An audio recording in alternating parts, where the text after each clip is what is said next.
قرآن قرآن قرآن قرآن کی روشنی۔ الحمدللہ رب العالمین والصلاة والسلام علی سید الانبیاء والمرسلین، اما بعد فاعوذ باللہ من الشیطان الرجیم، بسم اللہ الرحمن الرحیم۔ الصلاة والسلام علیک یا رسول اللہ وعلی آلک واصحابک یا حبیب اللہ، الصلاة والسلام علیک یا نبی اللہ وعلی آلک واصحابک یا نور اللہ۔ فرمان آخر نبی صلی اللہ علیہ وآلہ وسلم ہے، جس نے مجھ پر ایک بار درود پاک پڑھا، اللہ پاک اس پر 10 رحمتیں نازل فرماتا ہے۔ صلو علی الحبیب صلی اللہ تعالی علی محمد وعلی آلہ وصحبہ وبارک وسلم۔ ایف جی این چینل کے ناظرین، الحمدللہ اس پروگرام میں ہم قرآن کریم کی کچھ آیتیں اور ان کا ترجمہ تفسیر آپ کے سامنے پیش کرتے ہیں۔ آئیے آج کی آیتیں اور ترجمہ تفسیر سننے کے لیے تیار ہو جائیے اور توجہ کے ساتھ اس کی تلاوت سماعت فرمائیں۔ اعوذ باللہ من الشیطان الرجیم، بسم اللہ الرحمن الرحیم۔ ان الذین یخشون ربهم بالغیب لهم مغفرۃ واجر کبیر۔ ترجمہ کنز الایمان، بے شک وہ جو بے دیکھے اپنے رب سے ڈرتے ہیں ان کے لیے بخشش اور بڑا ثواب ہے۔ ترجمہ کنز العرفان، بے شک جو لوگ بغیر دیکھے اپنے رب سے ڈرتے ہیں ان کے لیے بخشش اور بڑا ثواب ہے۔ تفسیر، ان الذین یخشون ربهم بالغیب، بے شک جو لوگ بغیر دیکھے اپنے رب سے ڈرتے ہیں۔ ارشاد فرمایا کہ وہ لوگ جو اپنے رب سے ڈرتے ہیں حالانکہ انہوں نے اپنے رب کو دیکھا نہیں ہے اور اس کے عذاب سے ڈرتے ہوئے اس پر ایمان لاتے ہیں، تو ان کے لیے ان کے گناہوں سے بخشش اور ان کی نیکیوں کا بڑا ثواب یعنی جنت ہے۔ اللہ تبارک و تعالیٰ سے ڈرنے والوں کے بارے میں ایک اور مقام پر ارشاد ہوتا ہے کہ من خشی الرحمن بالغیب وجاء بقلب منیب ادخلوها بسلام ذالک یوم الخلود۔ ترجمہ، جو رحمان سے بن دیکھے ڈرا اور رجوع کرنے والے دل کے ساتھ آیا، ان سے فرمایا جائے گا سلامتی کے ساتھ جنت میں داخل ہو جاؤ، یہ ہمیشہ رہنے کا دن ہے۔ لہٰذا ہر مسلمان کو چاہیے کہ وہ اپنے دل میں اللہ پاک کا خوف رکھے اور اس کے عذاب سے ڈرتا رہے۔ ترغیب کے لیے یہاں خوف خدا کی 2 مثالیں ملاحظہ ہو۔ نمبر 1، علامہ اسماعیل حقی رحمۃ اللہ تعالی علیہ فرماتے ہیں، نبی پاک صلی اللہ تعالی علیہ وآلہ وسلم نماز تہجد میں اتنا روتے تھے کہ آپ کے سینے مبارک سے ہانڈی کھولنے کی طرح سی آواز آتی تھی۔ اللہ اکبر۔ نمبر 2، حضرت ابو عمران رحمۃ اللہ تعالی علیہ فرماتے ہیں کہ مجھے یہ خبر پہنچی ہے کہ حضرت جبریل علیہ السلام ایک مرتبہ بارگاہ رسالت میں روتے ہوئے حاضر ہوئے۔ اللہ اکبر۔ تو نبی اکرم صلی اللہ علیہ وسلم نے دریافت فرمایا، اے جبریل، تمہیں کس چیز نے رلا دیا؟ انہوں نے عرض کی، جب سے اللہ پاک نے جہنم کو پیدا فرمایا ہے، میری آنکھیں اس وقت سے کبھی اس خوف کے سبب خشک نہیں ہوئی کہ مجھ سے کوئی نافرمانی نہ ہو جائے اور میں جہنم میں ڈال دیا جاؤں۔ اللہ پاک ہمیں بھی اپنا خوف نصیب فرمائے، آمین۔ وَأَسِرُّوا قَوْلَكُمْ أَوِ اجْهَرُوا بِهِ إِنَّهُ عَلِيمٌ بِذَاتِ الصُّدُورِ۔ ترجمہ کنز الایمان، اور تم اپنی بات آہستہ کہو یا آواز سے، وہ تو دلوں کی بات جانتا ہے۔ ترجمہ کنز العرفان، اور تم اپنی بات آہستہ کہو یا آواز سے، بے شک وہ تو دلوں کی بات خوب جانتا ہے۔ تفسیر، وَأَسِرُّوا قَوْلَكُمْ أَوِ اجْهَرُوا بِهِ، اور تم اپنی بات آہستہ کہو یا آواز سے۔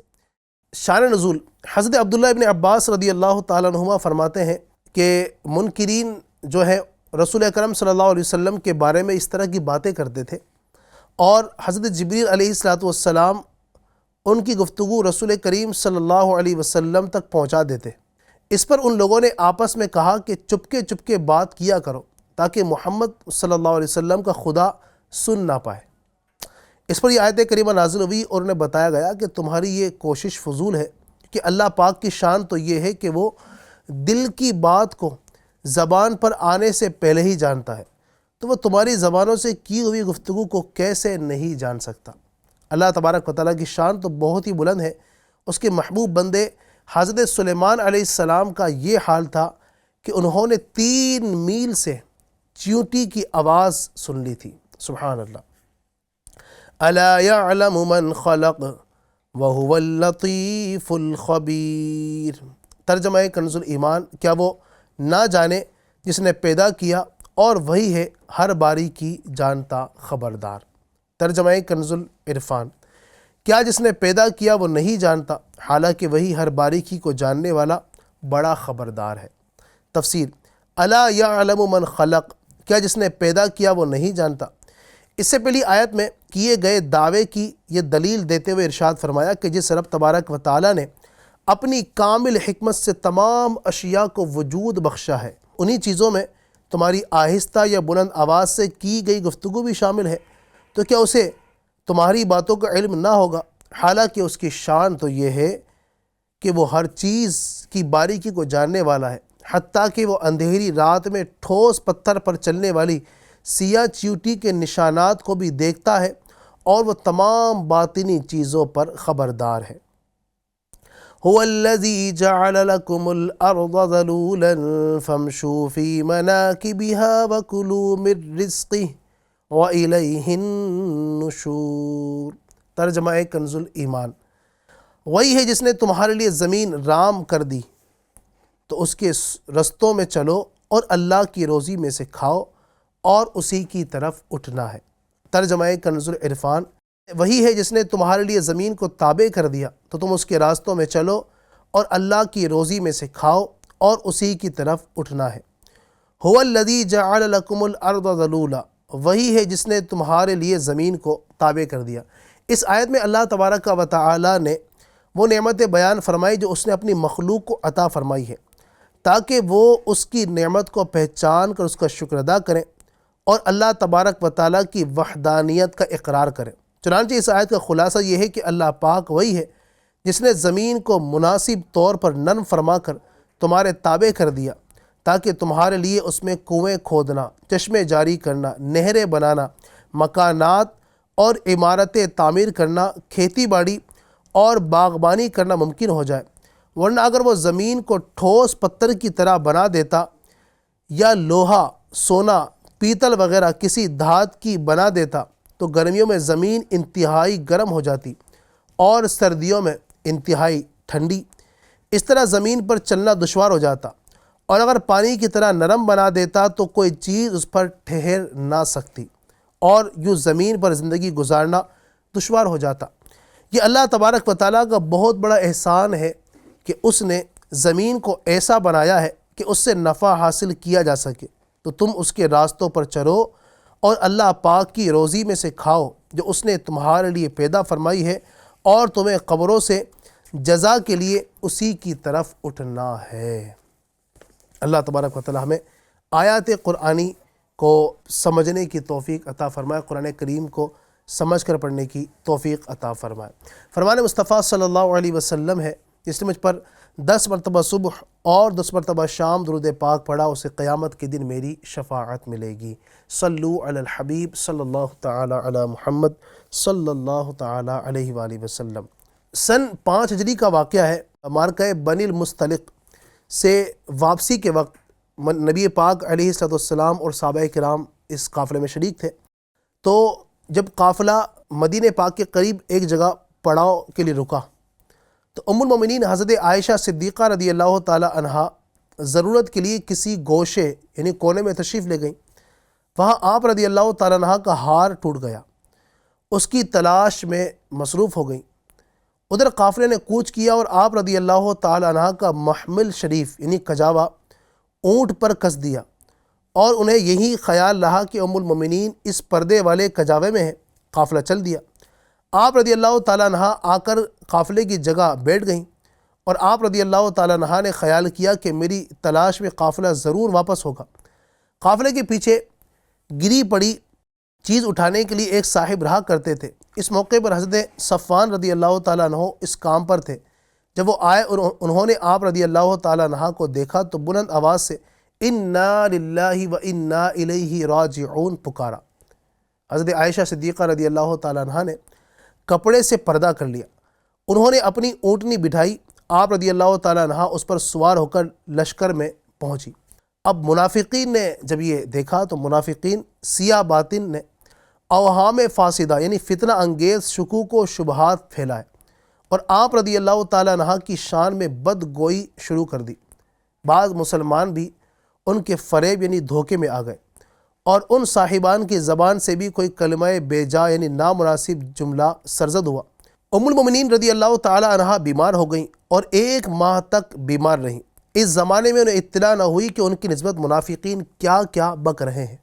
ایک روز ام مستح سے انہیں یہ خبر معلوم ہوئی اور اس کے صدمے سے آپ رضی اللہ تعالی عنہ کا مرض اور بڑھ گیا اور اس صدمے میں اس طرح روئیں کہ آپ کا آنسو نہ تھمتا تھا اور نہ ایک لمحے کے لیے نیند آتی تھی۔ اس حال میں سید عالم صلی اللہ علیہ وسلم پر وحی نازل ہوئی اور حضرت ام المومنین رضی اللہ تعالی عنہ کی طہارت یعنی پاک دامنی میں یہ آیتیں یعنی سورہ نور کی کئی آیتیں اتری اور آپ رضی اللہ تعالی عنہ کا شرف اور مقام اللہ تبارک و تعالی نے اتنا بڑھایا کہ قرآن کریم کی بہت سی آیات میں آپ رضی اللہ تعالی عنہ کی طہارت یعنی پاک دامنی اور فضیلت بیان فرمائی گئی۔ اس دوران میں نبی اکرم صلی اللہ علیہ وسلم نے برسر منبر بقسم فرما دیا تھا یعنی قسم دے کر فرما دیا تھا، مجھے اپنے اہل بیت کی پاکی اور خوبی بالیقین معلوم ہے، تو جس شخص نے ان کے حق میں بدگوئی کی ہے اس کی طرف سے میرے پاس کوئی معذرت پیش کر سکتا ہے؟ حضرت عمر رضی اللہ تعالیٰ عنہ نے فرمایا کہ منافقین بالیقین جھوٹے ہیں، ام المومنین بالیقین پاک ہیں۔ اللہ تبارک و تعالیٰ نے تو سید عالم صلی اللہ علیہ وسلم کے جسم پاک کو مکھی کے بیٹھنے سے بھی محفوظ رکھا ہے کیونکہ وہ نجاستوں پر بیٹھتی ہے، پھر یہ کیسے ہو سکتا ہے کہ وہ آپ صلی اللہ علیہ وسلم کو بد عورت کی صحبت سے محفوظ نہ رکھے؟ حضرت عثمان غنی رضی اللہ تعالیٰ عنہ نے بھی اس طرح آپ رضی اللہ تعالیٰ عنہ کی طہارت یعنی پاک دامنی بیان کی اور فرمایا کہ اللہ تبارک و تعالیٰ نے آپ صلی اللہ علیہ وسلم کا سایہ زمین پر نہ پڑنے دیا تاکہ اس سائے پر کسی کا قدم نہ پڑے، تو جب پروردگار آپ کے سائے کو محفوظ رکھتا ہے کس طرح ممکن ہے کہ وہ آپ صلی اللہ علیہ وسلم کے اہل یعنی ازواج مطہرات کو محفوظ نہ فرمائے؟ حضرت علی رضی اللہ تعالی عنہ نے فرمایا کہ ایک جوں کا خون لگنے سے پروردگار عالم عز و جل نے آپ کو نالین اتار دینے کا حکم دیا، تو جب پروردگار عز و جل آپ کی نالین شریف کی اتنی سی آلودگی کو گوارا نہ فرمائے، اس کے لیے ممکن نہیں کہ وہ آپ صلی اللہ علیہ وسلم کے اہل یعنی ازواج مطہرات کی آلودگی گوارا کرے۔ اس طرح بہت سے صحابہ کرام علیہم رضوان اور بہت سی صحابیات رضی اللہ تعالی عنہن نے قسمیں کھائیں۔ آیت نازل ہونے سے قبل ہی حضرت ام المومنین رضی اللہ تعالی عنہا کی طرف سے قلوب مطمئن تھے۔ آیت کے نزول نے ان کا عزت و شرف اور زیادہ کر دیا، تو بدگوئی اللہ اور اس کے رسول اور صحابہ کرام کے نزدیک باطل ہے اور بدگوئی کرنے والوں کے لیے سخت ترین مصیبت ہے۔ بنت صدیق آرام جان نبی، بنت صدیق آرام جان نبی، اس حریم براعت پہ لاکھوں سلام، یعنی ہے سورہ نور جن کی گواہ، ان کی پر نور صورت پہ لاکھوں سلام۔ صلو علی الحبیب صلی اللہ تعالی علی محمد۔ اللہ تبارک و تعالی ہمیں ان تمام باتوں کی برکتیں عطا فرمائے، اللہ تبارک و تعالی ان باتوں پر عمل کرنے کی توفیق عطا فرمائے، آمین بجاہ النبی الامین صلی اللہ تعالی علیہ وسلم۔ یا الہی رحم فرما مصطفیٰ کے واسطے، یا رسول اللہ کرم کیجے خدا کے واسطے، مشکل حل کر شہ مشکل کشا کے واسطے، کربلائے رد شہید کربلا کے واسطے، سید سجاد کے صدقے میں ساجد رکھ مجھے، علم حق دے باقر علم خدا کے واسطے، صدق صادق کا تصدق صادق الاسلام کر، بے غضب راضی ہو کاظم اور رضا کے واسطے، بہر معروف و سری معروف دے بے خود سری، جند حق میں گن جنید باصفا کے واسطے،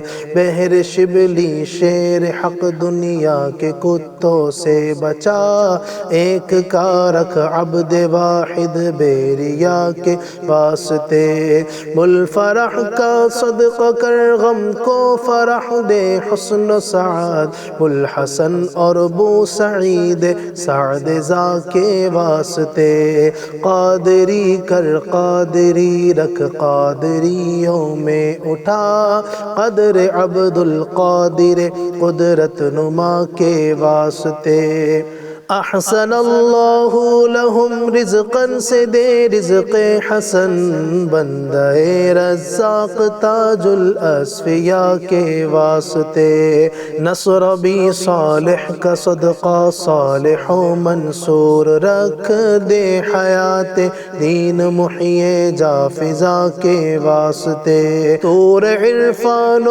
علو و حمد و حسنہ و بہا دے علی موسیٰ حسن احمد بہا کے واسطے، بہر ابراہیم مجھ پر نار غم گلزار کر، بھیک دے داتا بھکاری بادشاہ کے واسطے، خانہ دل کو ضیا دے روح ایمان کو جمال، شاہ ضیا مولا جمال الاولیاء کے واسطے، دے محمد کے لیے روزی کا رحمت کے لیے، خان فضل اللہ سے حصہ گدا کے واسطے، دین و دنیا کے مجھے برکات دے برکات سے، عشق حق دے عشق عشق انتما کے واسطے، حب اہل بیت دے آل محمد کے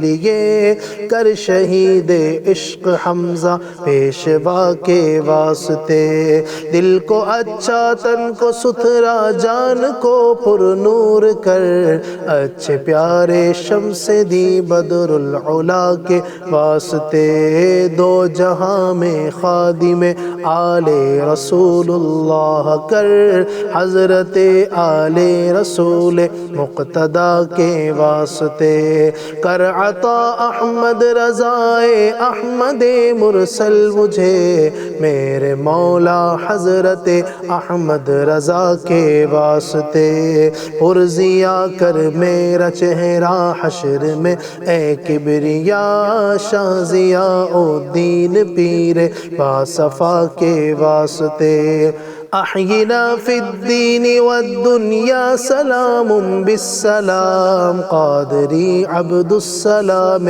خوش ادا کے واسطے، عشق احمد میں عطا کر چشم تر سوزے جگر، یا خدا الیاس کو احمد رضا کے واسطے، صدقہ ان اعیا کا دے چھ عین عز علم و عمل، عفو عرفا عافیت اس بے نوا کے واسطے۔ یا اللہ پاک ان مشایخ کرام کی برکت سے ہم سب کا سینہ مدینہ بنا، ہمارے تمام صغیرہ کبیرہ گناہوں کو معاف فرما، آمین بجاہ النبی الامین صلی اللہ تعالی علیہ وسلم برحمتک یا ارحم الراحمین۔